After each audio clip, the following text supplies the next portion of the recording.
নিষিদ্ধ ছাত্রলীগ মুক্ত ক্যাম্পাস, ওইখানে ছাত্রটা মুছে জাস্ট গুপ্ত লিখছে, তাতে করে শিবিরে গায়ে জ্বলা পড়া। তা আপনারা যদি গুপ্ত না হয়ে তাহলে এই লিখাটা আপনাদের গায়ে লাগার কারণ কি? সূত্রপাত এটা থেকে আমাদের ছেলেরা প্রতিদিনের মতো কলেজ ক্যাম্পাসে অবস্থান ছিল, হুট করে তারা জমাই দিল, বিশাল কিছু মুরব্বি টুরব্বি নিয়ে মিছিল টিছিল নিয়ে আসলো, অতর্কিত প্রথম একটা হামলা করে সাধারণ শিক্ষার্থী। আজকে পরীক্ষা ছিল, অনার্সের পরীক্ষা ছিল, হ্যাঁ মাস্টার, এবং তার সাথে সাধারণ শিক্ষার্থীদেরকেও হামলা করছে। পরবর্তীতে আমরা যখন জানতে পারি আমাদের ছাত্র হলে এসে সরাসরি এসে ক্যাম্পাসে আসলাম, আমরা সবাই মহানগর অন্যান্য ইউনিট হয়েছে, আমরা তাদের প্রতিহত করলাম।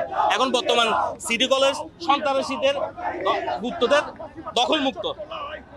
আমরা সাধারণ শিক্ষার্থীদের সাথে এবং পাশে অতীত ছিলাম, এখনো আছি, তাদের রক্ষার্থে আমরা এখানে এসে অবস্থান নিয়েছি। না ক্যাম্পাস আজকে তো পরীক্ষা চলছে, পরীক্ষার টাইমে এই ধরনের বিষয় তো আসারও প্রশ্ন আসে না। আমরা তো আপনাকে একটু আগে বললাম, আমরা সাধারণ শিক্ষার্থী সেফটির কথা নিয়ে আমরা মহানগর ছাত্র এসেছি এবং তাদের সেভ করেছি এবং গুপ্তদের প্রতিহত করেছি, এবং সিটি কলেজ থেকে নিউ মার্কেট পর্যন্ত আমাদের ছাত্রদের অবস্থান বর্তমানে। স্বাভাবিক অতর্কিতভাবে হামলা করে সাধারণ শিক্ষার্থী কিছু আছে, আমাদেরও দু একজন আছে।